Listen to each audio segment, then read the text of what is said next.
No dia seguinte, gostaria no fim de um mês.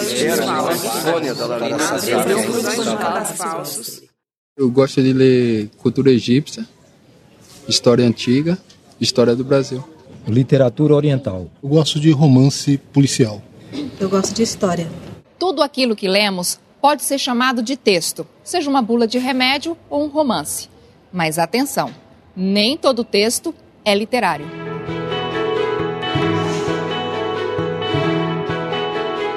Não há uma marca do literário no sentido de uma marca pronta, uma vez aparecida, necessariamente ela é literária. Vou dar um exemplo até bem radical. No caso, por exemplo, do verso, da poesia, se você coloca tudo, digamos assim, em versos decassílabos, contando em 10 sílabas, em sequência, você vê aquilo na página, ocupando só um pequeno trecho da página, você tende a dizer que aquilo é poesia. No entanto, se você colocar um texto qualquer, uma receita, digamos, qualquer coisa que não tenha absolutamente nada de poesia dessa forma, você pode fazer com que um texto que tenha uma aparência literária, mas que na prática ele não tenha poeticidade, não tenha ritmo, não tenha nada que componha propriamente a palavra. Se a questão é o literário, o fundamental é a invenção. Por exemplo, a criação de uma situação imaginária. Mas pode ser também a criação de palavras novas, pode ser a estruturação de uma linguagem inteiramente nova, um tipo de ação que vai contra, ou de alguma maneira, ou que restabelece, ou mesmo por vezes destrói a própria gramática, o vocabulário, tudo pode ser mexido em termos de literatura. Você já observou como a mesma palavra ou frase pode assumir sentidos e interpretações diferentes de acordo com o tipo de texto em que ela aparece? Vou dar um exemplo para vocês. Tá vendo aquela pedra? Se eu digo para uma pessoa que passa por aqui, cuidado, tem uma pedra no meio do caminho. Essa frase soa como um alerta para ela não tropeçar. Mas essa mesma frase no poema No Meio do Caminho, de Carlos Drummond de Andrade, tem um sentido bem diferente. Nunca me esquecerei desse acontecimento na vida de minhas retinas tão fatigadas. Nunca me esquecerei que no meio do caminho tinha uma pedra. Tinha uma pedra no meio do caminho. No meio do caminho tinha uma pedra.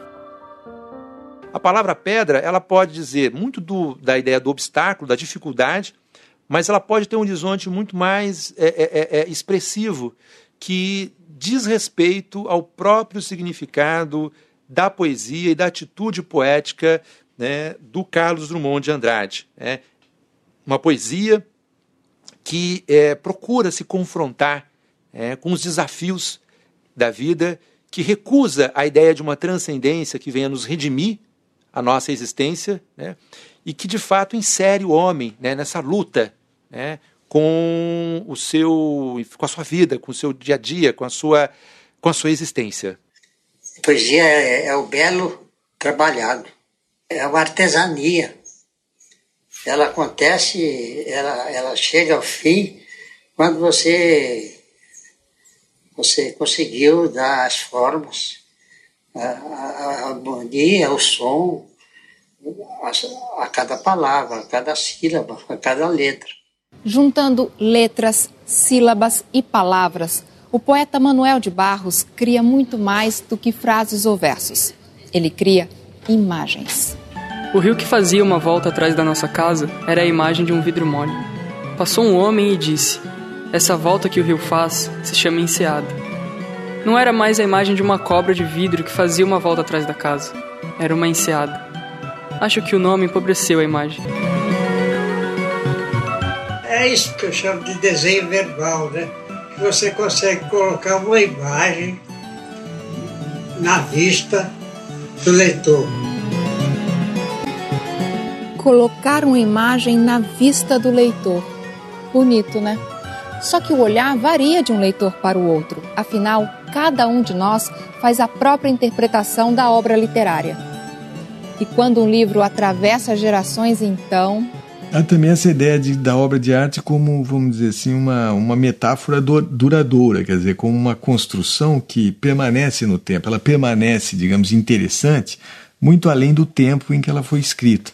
Enquanto as nossas palavras se perdem no momento em que elas são ditas, e a literatura, por algum momento, se reanima, né, e se reaparece nos diferentes tempos com muitos sentidos completamente diversos, inadvertidos e imprevisíveis em relação ao seu tempo original. Você já tentou escrever um texto literário? Eu falo de uma história mesmo, com começo, meio e fim.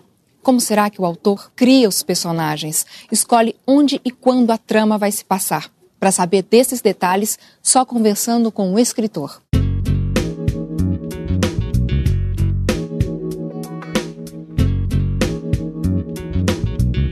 Quando eu escrevo, eu acho que eu sou muitas pessoas ao mesmo tempo e sou outro também, né? Você inventar essas vidas e dar consistência a elas e dar um pouco de complexidade a essas vidas é trabalhoso. Saber quem é o narrador, ou quais são os narradores, quem conta essa história, como vão ser esses personagens